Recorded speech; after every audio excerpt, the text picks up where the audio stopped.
Hi everyone, and thank you all for joining this episode of the Multiphysics Channel. So this is the last episode of season 2 of the Multiphysics Channel.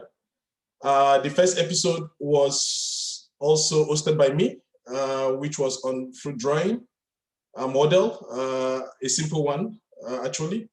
So I'm going to also present something in that line where I will present the modeling of shrinkage of fruits during drawing using either the deformed geometry interface or the moving mesh interface in COMSOL. But before I start, let me give a brief introduction about myself.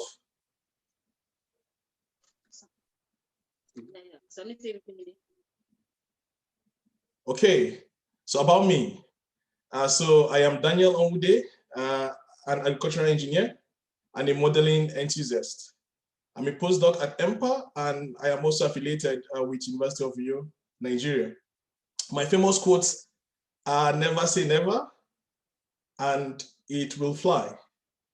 So there are two truths and one lie, which I want you all to figure out. And at the end of this presentation, we are going to do a short quiz on this.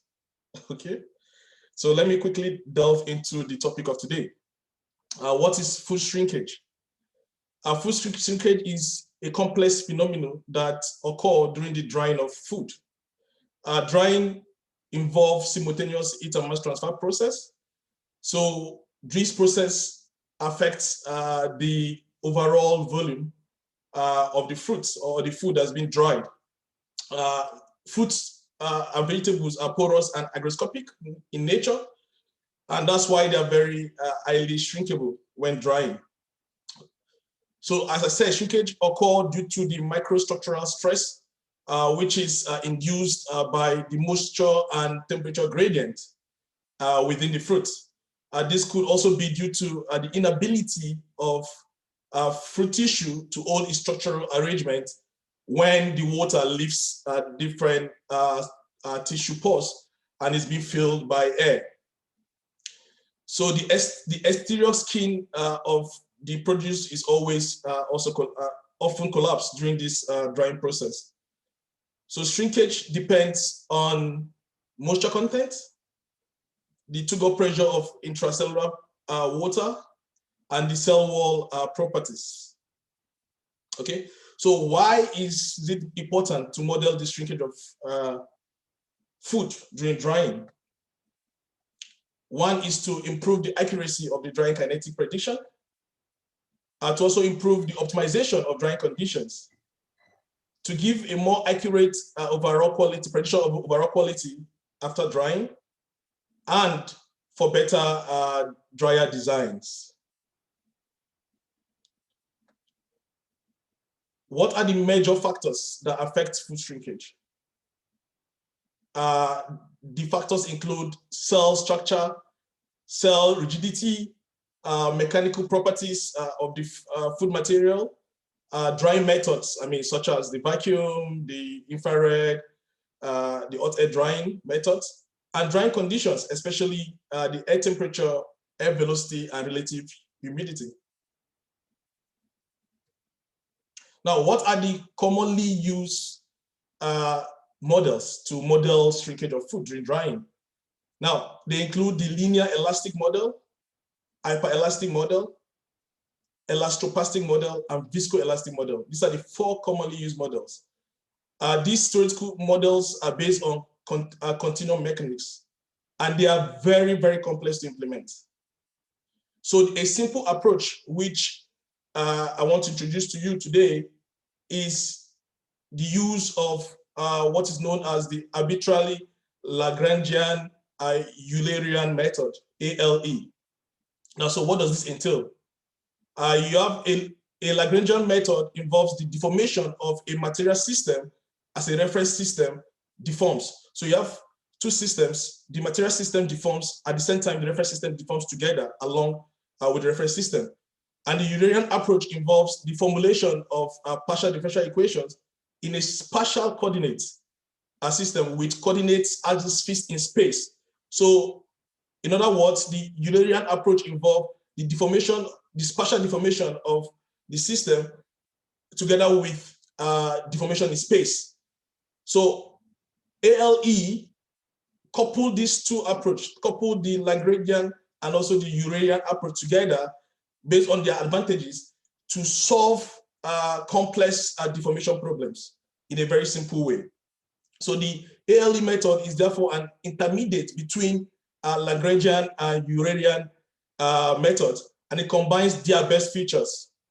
Okay, so while using this ALE method, the computational mesh inside the domains can move arbitrarily to optimize the shapes of the element, while the mesh on the boundaries and interfaces of the domains can move along with the materials to precisely track the boundaries and the interface together.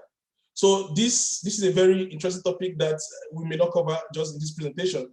So I'm going to do a pro series on this in the coming season, where we'll try to go a bit in depth on this ALE method. Okay, so also more details of this method can be obtained from the COMSOL user guideline. Now, talking about COMSOL.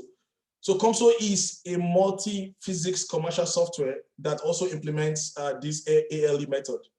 Now, to implement this in COMSOL, there are two physics: the deformed geometry and also the moving mesh interface. Now, how does this differ? These two interfaces, first of all, combine the ALE method, as I said earlier. Now, but to use the deformed mesh interface, you need to, you use it when there is a fundamental change in the shape of the geometry.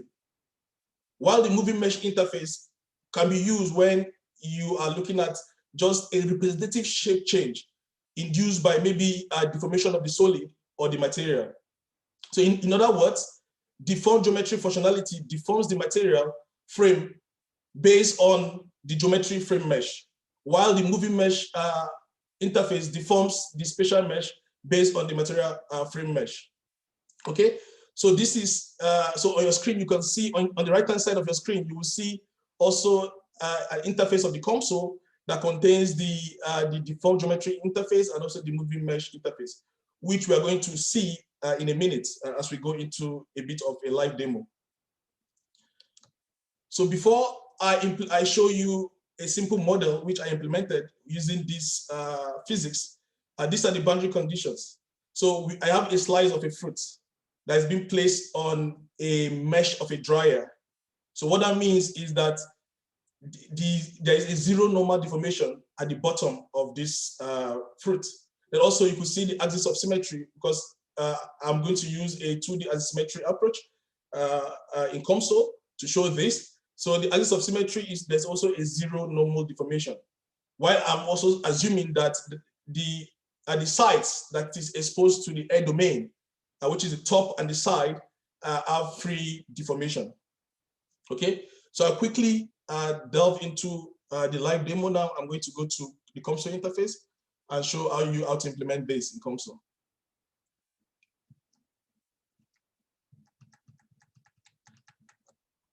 Okay, so this is a model that I showed earlier in the first season. So in the first episode of season 2, which was on fruit drying.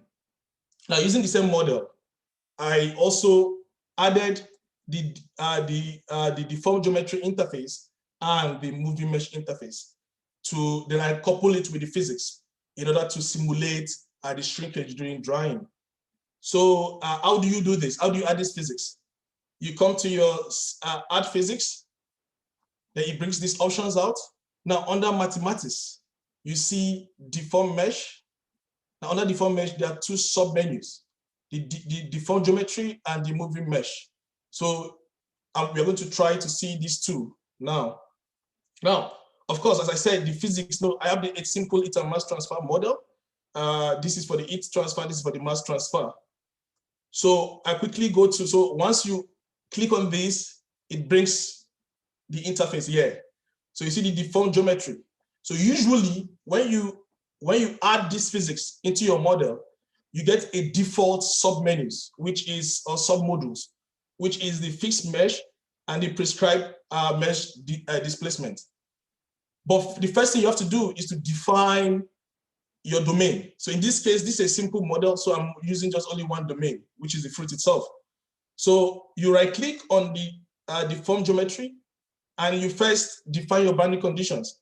Now, I'm saying, okay, this domain is the free deformation. So I add the free deformation, then I add the zero normal. So, I mean, earlier we saw the boundary conditions where the bottom of the fruit is zero normal displacement, and the axis of symmetry is also zero normal displacement.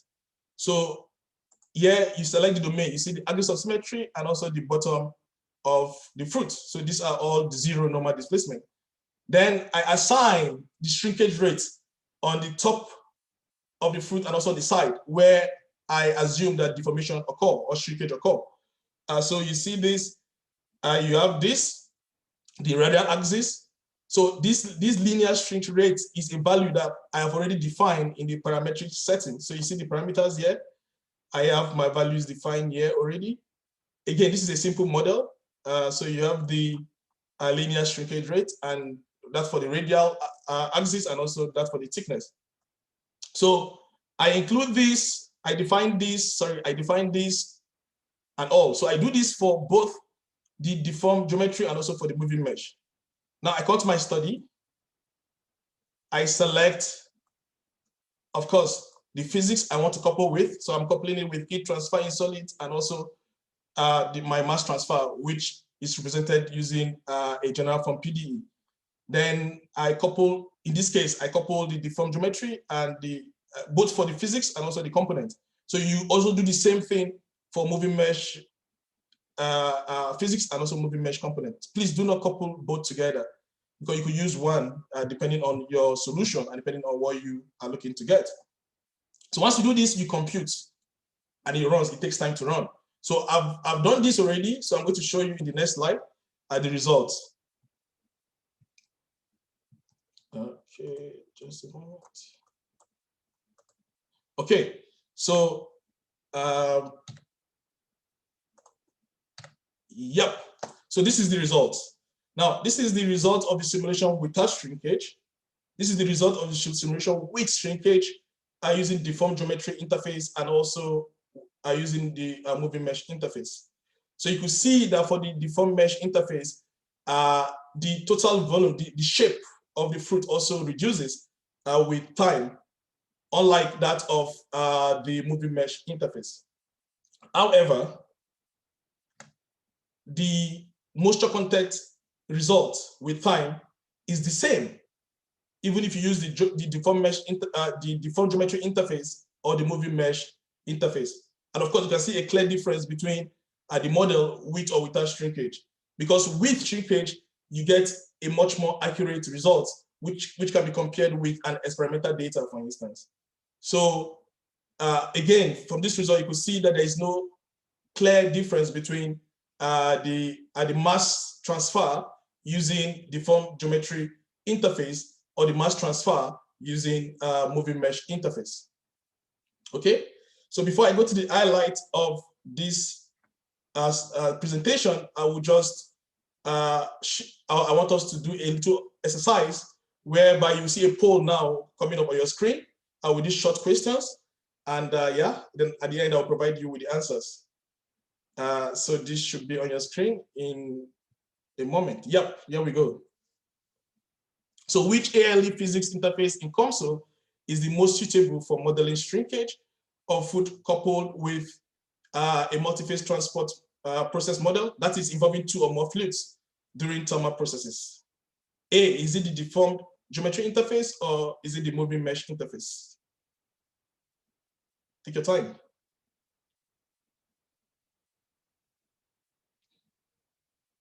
Okay, we'll probably end this and go to the next poll.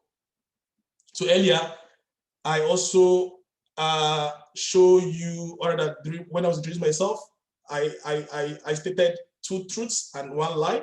So I would like you to figure out what truth and what lie. So this is the result.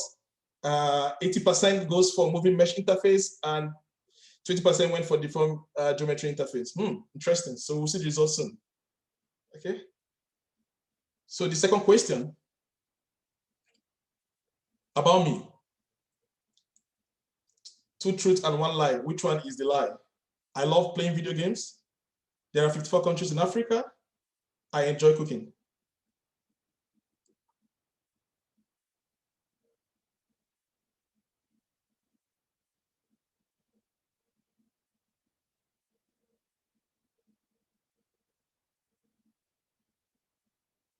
Okay, can we see the results?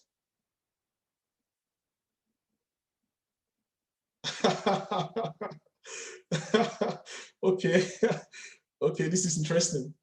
Okay, let's reveal the answer now. Okay.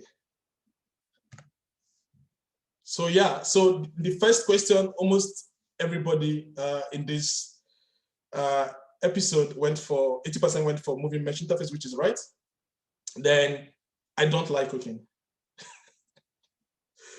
Okay, so highlight of today's episode in a glance. Now, ALE is a simple approach to model the fruit shrinkage during thermal processes. Both deformed geometry and moving mesh interface are adequate for modeling the shrinkage of food during drying. The use of the ALE approach for food shrinkage depends strongly on the other couple physics that you want to solve and also the boundary conditions.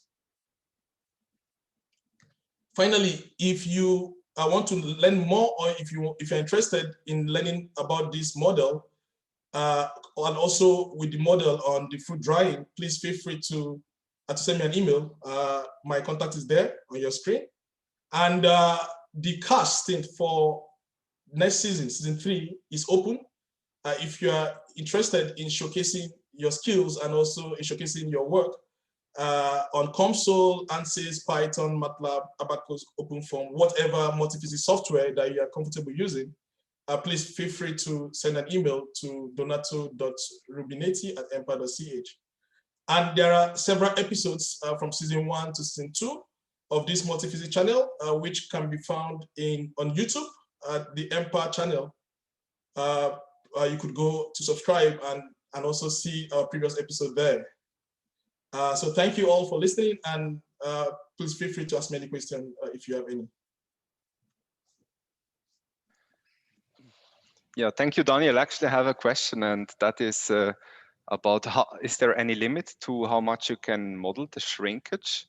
Yes, there is limits, and that's what I'm going to talk about in the Pro series. So usually when you use any physics to model shrinkage, especially when you are using the ALE method, for instance, if you go a longer drying time, then you get a distortion or an inverse mesh.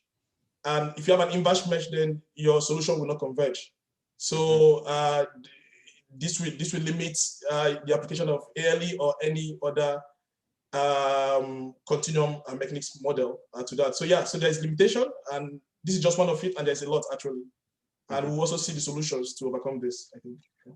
Do you have a guess, maybe in a percentage of volume shrinkage? What is still considered okay? Yeah, what okay. Is for fruits and vegetables, it could shrink for, let's say, about 19 to 30% shrinkage, depending again on the drying method. So there's a lot of factors that are involved. But if you look, if you use the hot air drying method, which is the most the method that adversely affects this, then you get up to 30% shrinkage. Why? Because you have high temperature and also longer drying duration. So these two components normally increase the effects. That means, or rather causes more intense volume shrinkage compared to other drying method. So yeah, so but on the range you have about 19% to 30%, basically. Yeah. Good, thanks. Is there any more question? Yeah, hello. Okay. Hello, Daniel. Yeah, I can hear you. Yeah, because thank you for the nice presentation. And my only question is about the moisture content, the unit where you put the unit kilogram per meter cubic.